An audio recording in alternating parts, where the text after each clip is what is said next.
अस्सलाम वालेकुम स्टूडेंट्स, हम केमिकल काइनेटिक्स स्टडी कर रहे हैं। फर्स्ट लेक्चर में सेकंड लेक्चर हमने basic introduction of chemical kinetics study किया था और इसमें हमने रेट ऑफ रिएक्शन, इनकी एग्जांपल्स, टाइप्स ऑफ रिएक्शंस इनको डिस्कस किया था। आज के इस लेक्चर में हम रेट ऑफ रिएक्शन को फर्दर इसको एलाबोरेट करेंगे। इसके बाद हम देखेंगे calculation of rate of reaction. Next हम rate law and rate equation को डिस्कस करेंगे। नेक्स्ट ऑर्डर ऑफ रिएक्शन को डिस्कस करेंगे and at the end we will discuss about the molecularity of a reaction. अब लास्ट लेक्चर में हमने rate of reaction को discuss किया था कि रेट ऑफ रिएक्शन क्या होता है। It is a change in concentration of the reactant और a product in a given time interval is called rate of reaction. Any change in concentration of the reactant और a product in a given time interval is called rate of reaction. अब जो reaction हम study कर रहे हैं वो two phases में हो सकता है, वो एक्वस में भी हो सकता है, वो गैसियस स्टेट में भी हो सकता है। तो उसके कॉरेस्पॉन्डिंग हम देखेंगे कि रेट ऑफ रिएक्शन जो है वो हम किस तरह से किन टर्मिनोलॉजीज के अकॉर्डिंग लेते हैं। तो नेक्स्ट हम देखते हैं rate of reaction in case of aqueous solution and rate of reaction in case of gaseous solution. Next हम देखते हैं rate of reaction in case of aqueous solution and rate of reaction in case of gaseous solution. If we will discuss the rate of reaction in aqueous solution, then we will define it the change in concentration of a reactant or a product in a given time interval is called rate of reaction. If we will discuss the rate of reaction in gaseous state, then we will define it as any change in pressure with respect to reactants or a product in a given time interval is called rate of a reaction. तो rate of reaction को हम aqueous phase में भी gaseous phase में भी study करते हैं। अगर हम aqueous phase में स्टडी करते हैं तो हम change in concentration को लेते हैं, और अगर हम gaseous phase में स्टडी करते हैं तो in case of gaseous phase we will use the term pressure. तो यहाँ तक हमारा rate of reaction की definition complete होती है। नेक्स्ट हम देखते हैं how to calculate the rate of a reaction. Next हम देखते हैं calculation of rate of a reaction. अब हम रेट ऑफ अ रिएक्शन किस तरह से कैलकुलेट कर सकते हैं, तो यहाँ पे हम सबसे पहले एक इक्वेशन लिखते हैं। सपोज हमारे पास रिएक्टेंट्स हैं ए एंड बी और ये रिएक्टेंट्स आपस में रिएक्ट करते हैं, कंबाइन होते हैं। After combination they form the product C and D. These are the supposed reactants A and B and these are the supposed products C and D. अब यहाँ पे हम दो स्टेट्स यूज करते हैं। हम कहते हैं कि जब टाइम जीरो था तो उस वक्त हम A की कंसंट्रेशन निकालें तो A की कंसंट्रेशन हम कंसिडर करते हैं कि ये A थी, B की कंसंट्रेशन हम कंसिडर कर लेते हैं कि वो B है, स्मॉल b है। तो प्रोडक्ट की कंसंट्रेशन क्या होगी, मतलब जब टाइम जीरो था, टाइम अभी गुजरा ही नहीं है, ए रिएक्टेंट अलग है, बी रिएक्टेंट अलग है, तो ए की जो कंसंट्रेशन है मैक्सिमम कंसंट्रेशन वो ए स्मॉल ए है, बी की मैक्सिमम कंसंट्रेशन जो है स्मॉल बी है। तो how many products will be form, तो जब अभी टाइम ही नहीं गुजरा है तो reactants are in their maximum concentrations. तो यहाँ पे क्या होगा, प्रोडक्ट्स की कंसंट्रेशन जो है वो जीरो होगी। आपको पता है according to law of mass action हम कहते हैं कि स्टार्टिंग में क्या होता है, initial concentration of the reactants are maximum while the product concentration is zero. आहिस्ता आहिस्ता concentration of the reactants decrease करती है and concentration of the products जो है वो इंक्रीज करती है। तो ये बिल्कुल इनिशियल स्टेट है जब अभी हमने रिएक्शन स्टार्ट करवाना है और उस वक्त टाइम जीरो है, तो ए की मैक्सिमम कंसंट्रेशन ए, बी की मैक्सिमम कंसंट्रेशन बी, तो उस वक्त हमारे पास नो प्रोडक्ट फॉर्मेशन होती है। तो उसके कॉरेस्पॉन्डिंग हम कहेंगे कि सी की कंसंट्रेशन अभी जीरो है, डी की कंसंट्रेशन जो है वो अभी जीरो है। अब आफ्टर टाइम टी, मतलब कुछ टाइम के जो भी गिवन टाइम है उसके बाद जब हम इसको देखते हैं तो हम कहते हैं कि ए की concentration according to law of mass action भी क्या होता है, रिएक्टेंट्स की कंसंट्रेशन डिक्रीज करती है एंड प्रोडक्ट्स की कंसंट्रेशन जो है वो फॉर्म होती है। तो हम कहते हैं कि ए में से इतने प्रोडक्ट्स, इतनी क्वांटिटी जो है वो प्रोडक्ट फॉर्मेशन हो गई है। से हम कहते हैं कि बी में से क्या है, इतनी क्वांटिटी जो है वो प्रोडक्ट की बन गई है, मतलब ए की कंसेंट्रेशन डिक्रीज हुई और ए में से माइनस एक्स जितनी एक्स निकल गए हैं ये किस में कन्वर्ट हो गए हैं, प्रोडक्ट में। तो सी की कंसेंट्रेशन क्या होगी, एक्स, एंड डी की कंसेंट्रेशन क्या होगी, ये भी एक्स होगी। मतलब आफ्टर टाइम टी रिएक्टेंट्स की कंसेंट्रेशन डिक्रीज हो रही है और प्रोडक्ट की कंसेंट्रेशन इंक्रीज हो रही है। तो जो रिएक्टेंट्स आपस में कंबाइन करके प्रोडक्ट बना रहे हैं और हम सपोज करते हैं कि यहाँ पे हमारे पास एक्स प्रोडक्ट बन रही है, तो रिएक्टेंट्स में से इतनी इतनी कंसेंट्रेशन जो एक्स की है वो डिक्रीज हो जाएगी। अब हम इसका रेट डिटरमिन करना चाह रहे हैं, तो रेट हम इसका किस तरह से डिटरमिन करेंगे, हम यहाँ पे एक मैथमेटिकल रिलेशन लिखेंगे। अब रिएक्टेंट्स जो है, रेट जो है, हमने इसको डिफाइन किया था कि change in concentration of the reactant or the change in concentration of the product in a given time interval। कि rate of reaction क्या है, change in concentration of the reactant or the change in concentration of the product in a given time interval is called rate of reaction। अब time interval means आपके पास delta T होगा, तो change in concentration के लिए भी हम delta का symbol use करते हैं। तो आपको पता है हम रेट ऑफ रिएक्शन को किस तरह से लिखेंगे, तो यहाँ पे हम रेट ऑफ रिएक्शन के लिए लिखते हैं कि हम रेट ऑफ रिएक्शन निकालना चाह रहे हैं, हम इस रिएक्शन का रेट निकालना चाहते हैं। तो हम क्या करेंगे, इसको लिख सकते हैं change in concentration of the reactant और द प्रोडक्ट। अगर हम इसको कॉरेस्पॉन्डिंग प्रोडक्ट के ले लें तो ये क्या होगा, डेल्टा एक्स, क्योंकि ये हमारे एक्स है, change in concentration of the reactant divided by क्या होगा, डेल्टा टी होगा। इसको हम इस फॉर्म में भी लिख सकते हैं, डेल्टा एक्स हमारा क्या है, ए माइनस एक्स होगा, बी माइनस एक्स होगा डिवाइडेड बाय, अगर हम इन स्टेट्स को 1 और 2 लगा लेंगे कि हमारा इनिशियल टाइम है, ये हमारा फाइनल टाइम है, तो हमारे पास डेल्टा टी क्या हो जाएगा, T2 माइनस T1। तो ये हम रेट इस तरह से लिख सकते हैं, ये रेट हमारा है।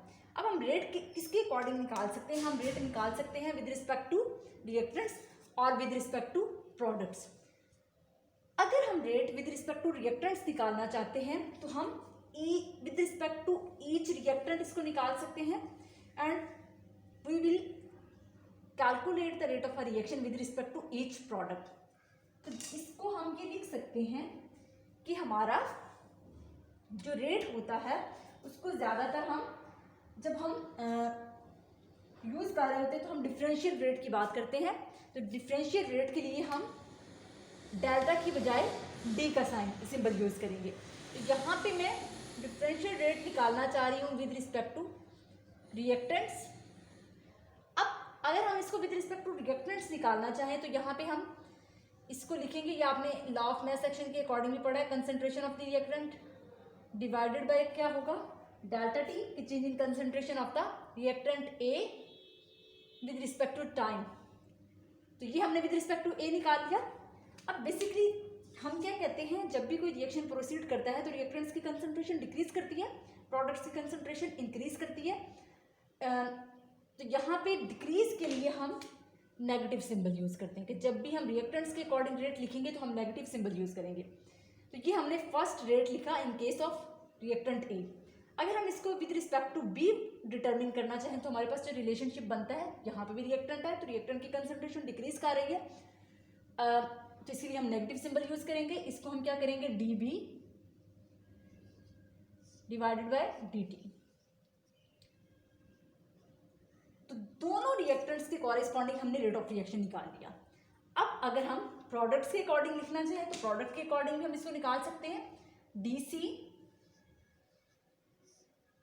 बाय डी टी, क्योंकि प्रोडक्ट्स की कंसेंट्रेशन इंक्रीज कर रही होती है। जब प्रोडक्ट की कंसेंट्रेशन इंक्रीज कर रही है तो यहाँ पे नेगेटिव साइन नहीं आएगा बल्कि यहाँ पे पॉजिटिव साइन रहेगा।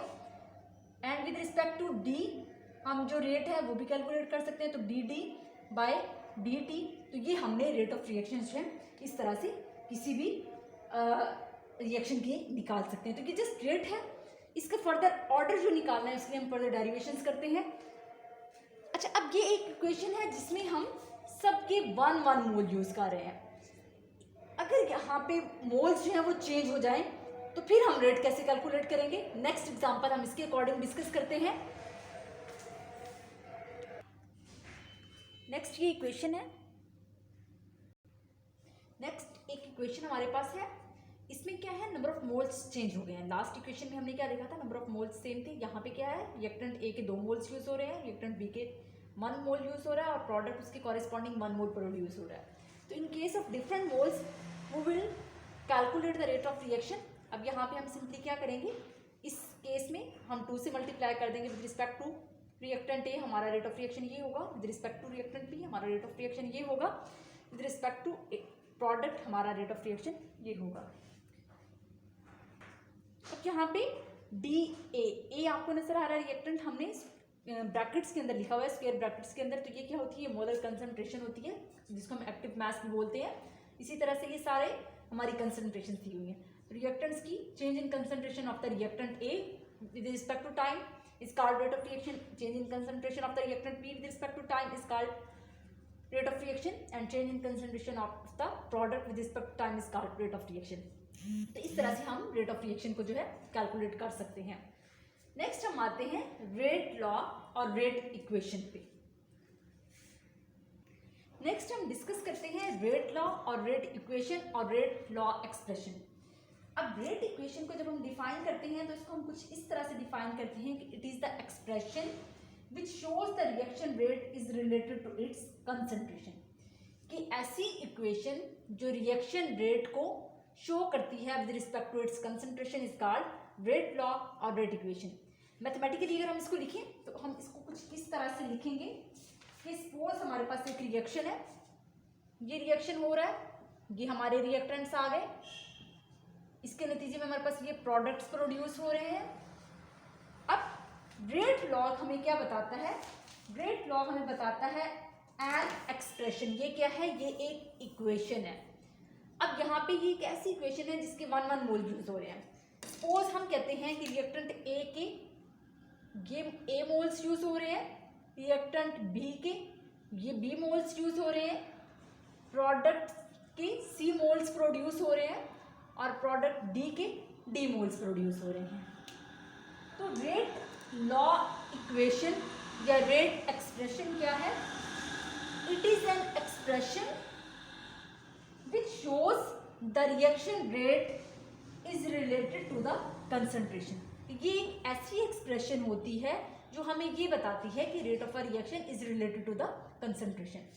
अब अगर हम लॉ ऑफ मास एक्शन के अकॉर्डिंग इसका इक्विलिब्रियम कांस्टेंट निकालते हैं, और आपको पता है वो क्या होता है, change in concentration of the product divided by the product of the molar concentration of the products divided by the molar concentration of the reactants. तो अब हम यहाँ पे अगर उसके कॉरेस्पॉन्डिंग इसका रेट लिखें तो रेट हम इसका विद रिस्पेक्ट टू ए अगर लिखना चाह रहे हैं तो हम कुछ इस फॉर्म में लिखेंगे कि रेट इक्वल होता है किसकी, हमारे 2 रिएक्टेंट्स यूज हो रहे हैं, ए रिएक्टेंट और ए रिएक्टेंट के मोल्स को हम किस तरह से लिखते हैं, इसकी कोएफिशिएंट की फॉर्म में लिखते हैं।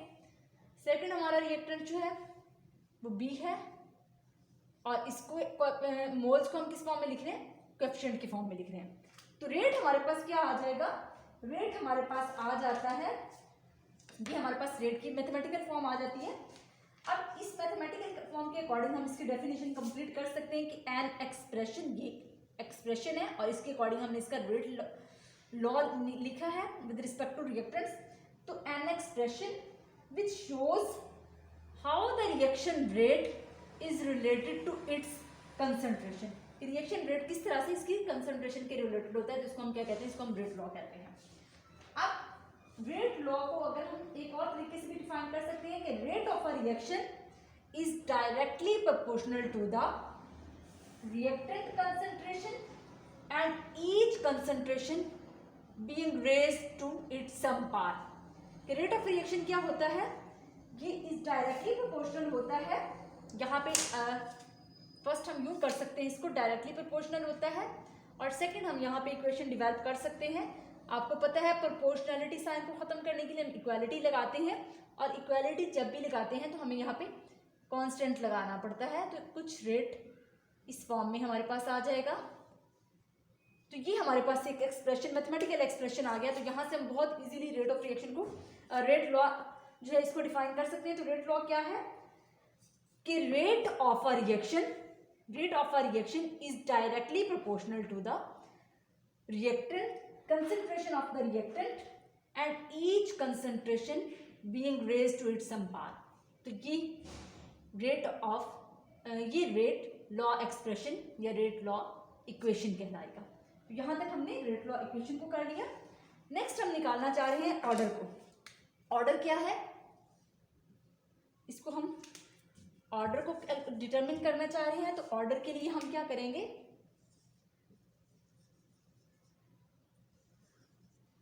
अब ऑर्डर क्या है, द ओवरऑल जो होता है कोएफिशिएंट्स जो है या जो नंबर ऑफ मोल्स होते हैं, इसके समेशन को हम ऑर्डर कंसिडर करते हैं। तो अगर हम ऑर्डर ऑफ रिएक्शन को डिफाइन करें, द सम ऑफ एक्सपोनेंट्स और the parts on the concentration terms is called order of reaction. की ऑर्डर ऑफ रिएक्शन क्या होता है, the sum of the exponents on the concentration terms. यहाँ पे हमारी कंसंट्रेशन टर्म्स क्या है, उसके ब्रैकेट के अंदर जो भी हम फॉर्म लिख रहे हैं हमारी क्या कंसंट्रेशन टर्म को शो कर रही है। तो sum of exponents on the concentration terms in the rate law is called order of reaction. तो इसको हम किस तरह से कैलकुलेट कर सकते हैं, ऑर्डर के लिए हम सिंबल यूज करते हैं एन का, और ये किसके इक्वल है, अगर हम ऑर्डर को डिनोट कर रहे हैं एन से, तो हम कहते हैं कि हमारा ऑर्डर क्या है, सम ऑफ एक्सपोनेंट्स। तो सम ऑफ एक्सपोनेंट्स क्या है, ए प्लस बी।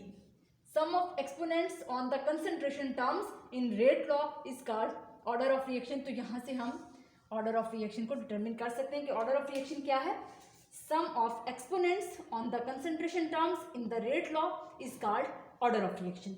तो नेक्स्ट हमारा ऑर्डर ऑफ रिएक्शन का टॉपिक भी कंप्लीट होता है। लास्ट पे आता है मॉलिक्यूलैरिटी ऑफ रिएक्शन। तो मॉलिक्यूलैरिटी बेसिकली क्या होती है, number of particles taking part in any chemical reaction is called molecularity of reaction. अब नंबर ऑफ पार्टिकल्स में क्या क्या चीज आ सकती है, इसमें मॉलिक्यूल्स आ सकते हैं, एटम्स आ सकते हैं, आयंस आ सकते हैं।